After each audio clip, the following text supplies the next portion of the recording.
clinics after contracting COVID-19 have expressed frustration over the support available to them more than a year after the first lockdown. The NHS has opened 63 long COVID clinics, 20 more expected by the end of the month. Now, the NHS England Chief Executive Simon Stevens has said the plan is to have at least one in every local health area. Well, let's talk to two people who know all about this all too well, who've both experienced long COVID. Louise Barnes, who's founded the Post-Acute COVID Syndrome 19 Patient Advocacy Group, and Lisa Milburn, who's been unable to access a long COVID treatment clinic. Good to see you both this morning.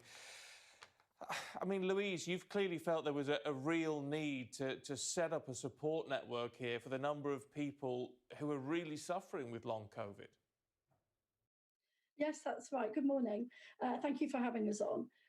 We are delighted to announce that we have been campaigning since last year for these clinics. In August last year, we campaigned for clinics to be set up, a multidisciplinary panel of consultants and specialists to see us on a one-to-one basis. And we had set our group up in May and have now over almost 4,000 patients. And we campaigned and sent that petition to Sir Simon Stevens and Matt Hancock, and it had 10,500 signatures on it. And we asked for those clinics to be set up at the weekend so that they wouldn't have a knock-on impact on other patients. By October, sadly, we weren't seeing these clinics arrive. We eventually threatened to launch an inquiry with Jeremy Hunt because we were so concerned by the fact that patients appeared to be being gaslighted. By the end of November, the clinics were announced that the rollout of 69 of those clinics would start.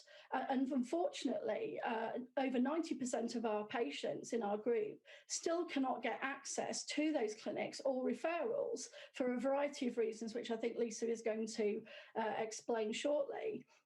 Unfortunately, people are getting very little help and support. One patient, for example, has been offered just a raised toilet seat.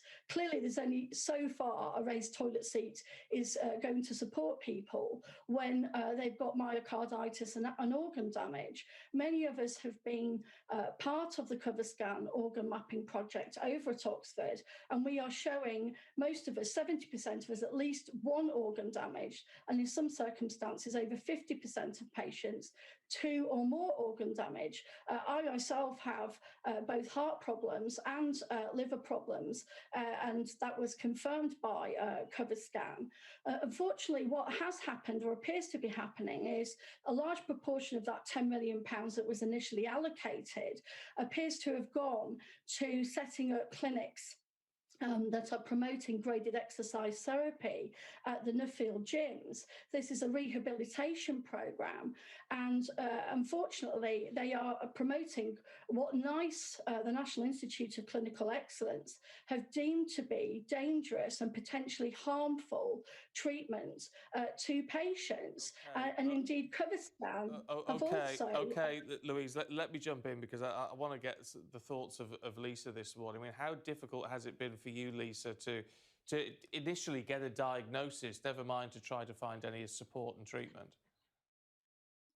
Good morning, and again, thanks for having us. I think the problem with, so if I cast back, I contracted COVID back in March of last year, so really in the early days, and I've never actually had a clinical diagnosis.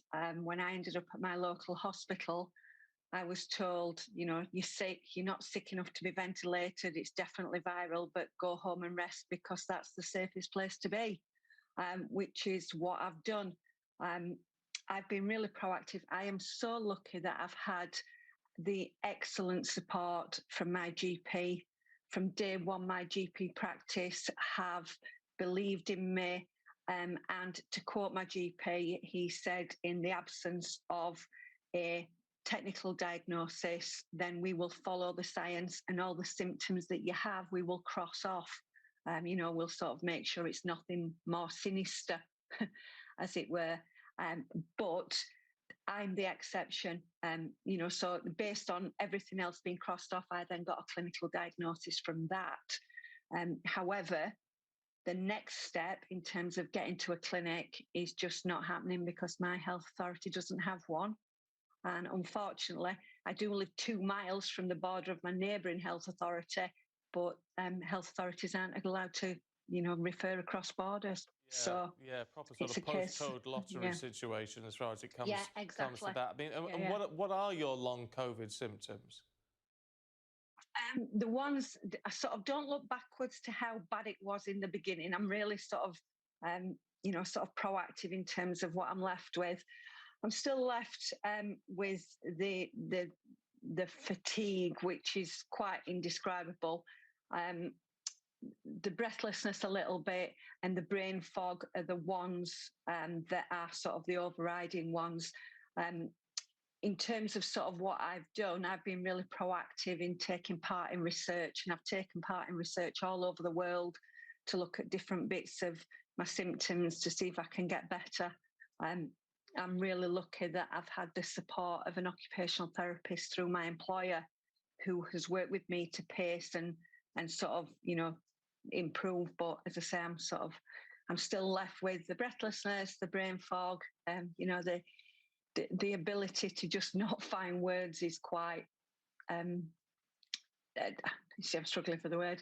It's just quite frightening, really, that your brain's not working properly. Yeah, well, look, it's good to talk to both of you this morning. Thanks for joining us, and let's hope the more of these clinics that do come online, hopefully in the near future, is going to start to make a real difference. Thank you. Thank you.